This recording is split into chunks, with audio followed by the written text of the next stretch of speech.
Good day mga idol! Ang ngayong araw na ito ay itutuloy natin yung pagkakabit ng PVC wallpaper para dito sa ating mga pintuan. Dito sa ating pinto ng ating ginagawang hanging cabinet. So, itong plywood na ito, yung mga pintuan na ito, nakat ko na ito, nabutasan ko na. Napinturahan ko na siya ng wood primer. Tapos, ito na yung ipipinish natin. Itong mga PVC wallpaper na ito. Na-i-cut na po ito. Mas maganda, i-cut nyo na yung tamang sukat para hindi na kayo maghirapang magka-cut. Yan, nakasukat na ito siya mga lods. Isang side. Yan, magbukas lang po tayo ng konti. Tapos tupiin nyo lang po.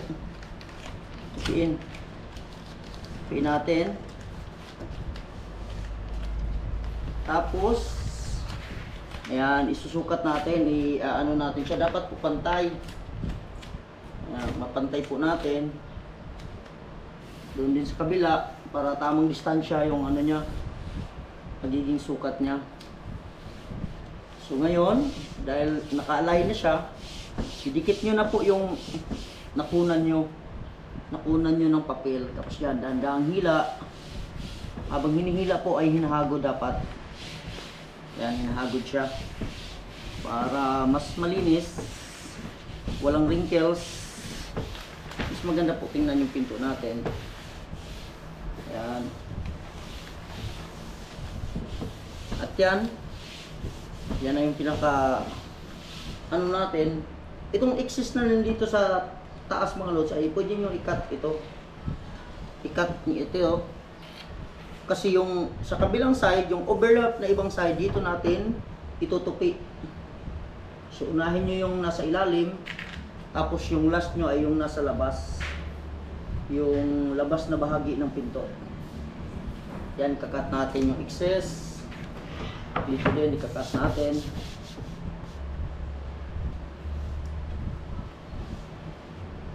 Gamit lang po kayo ng cutter. Yan yung matatalas na kutsilyo, gano'n. Tapos, idikit nyo lang po na maigi. Dahil yung kabilang side naman yung kakabitan natin. Yan siya, oh. Mas maganda po. Ang ganda tingnan, di ba? Yan po. So, lilipat tayo sa kabila. Siguraduhin nyo pong malinis na yung ano, yung ating pintuan. Ito ay mas malaki po ito, mas malaki ng konti para yung overlap niya magiging nasa likuran po. Ayan, tatanggal tayo. Ito po. Yan, tupiin sa kabilang side. Yan, para paglagay natin dito ay malagay natin siya ng maayos.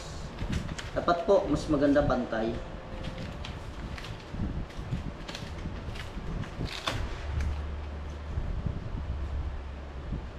Tuwid na po. Na ano nyo na tuwid na siya. Hilain nyo na yung nasa ilalim. Yan, dahan-dahan lang po. Hilain nyo lang nasa ilalim. Tapos agurin nyo yung wrinkles na mawala para po kapit na kapit talaga. Yan siya. Ganyan lang po. Para mas maganda yung ating pintuan. Ito kasi wallpaper, medyo mura siya kaysa doon sa yung mga Formica. Ito, malaki matitipid mo. Hindi ka na magpipintura. Tapos baliktarin mo lang. Ganyan mga loads. Cut nyo lang dito sa gilid. Yung sobra. Dito rin. Yung sobra dito. Tapos yan, pagpantayin nyo lang. Yung isang side po muna. Isang side muna, pagandahin nyo muna. dito. Tapos pag okay na, saka nyo itupi. Ayan, dahan-dahan lang. Pag sobra naman, pwede nyo bawasan ng konti. Ayan. Pwede nyo bawasan sa likuran.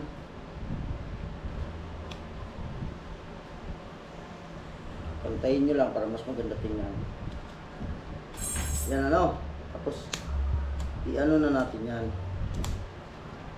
Tutupi na natin. Yan. Hindi naman halata yan kasi nasa likuran po ito.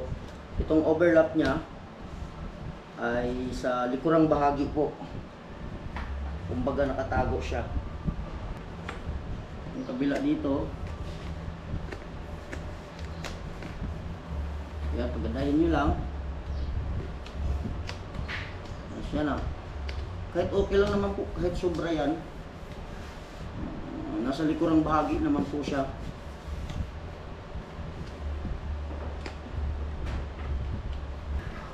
So yan na mga lods. Yan o. Ito na yung pinto natin. Yan, di ba? Ganda tingnan po. So dalawa na yung nagawa natin. Pantay na pantay po. Malinis. Yan. Kapag may mga wrinkles kayo makita, ganun-ganunin nyo lang po para mawala talaga siya. At saka mapantay talaga siya. So, yan lang mga lods. Sana nakakuha kayo ng idea. At dahil natapos na tayong maglagay ng wallpaper sa ating mga pinto, ayan, tinuloy na rin natin lagyan ng wallpaper yung ating mismong cabinet para mas maganda tingnan at mas malinis, madaling linisin. So, nag-fast forward na lang po ako dyan mga lods para mas mapabilis po yung ating video.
At ito na mga lods, yung ating ginawang kitchen hanging cabinet. Yan po oh. Natapos na siya. Yan na po yung forma niya. Yan. So, yan na po yung ating ginawa buong isang linggo po. So, ito na po siya. May mga laman na po. Yan oh. Ang kulang na lang po nito ay yung kanyang handle. So, pag nalagyan na po ito ng handle, ay okay na po ito. PVC wallpaper po yung ating ginawang pang finish. Yan po siya. Yan, may mga kaldero na pong sira. Yan na po siya mga lods. Oh. Mayroon na doon. So, ganyan po yung forma niya.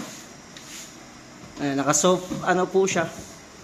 Naka-soft close po yung hinges na ginamit natin. So yan mga lods, marami pa tayong project sa susunod. Abangan nyo lang po. So hanggang dito na lang po muna mga lods. Abangan nyo po yung mga susunod pa nating video sa ating ginagawang bahay. So ito na lang po muna sa ngayon yung update natin. Maraming salamat sa inyong panunood. Bye-bye!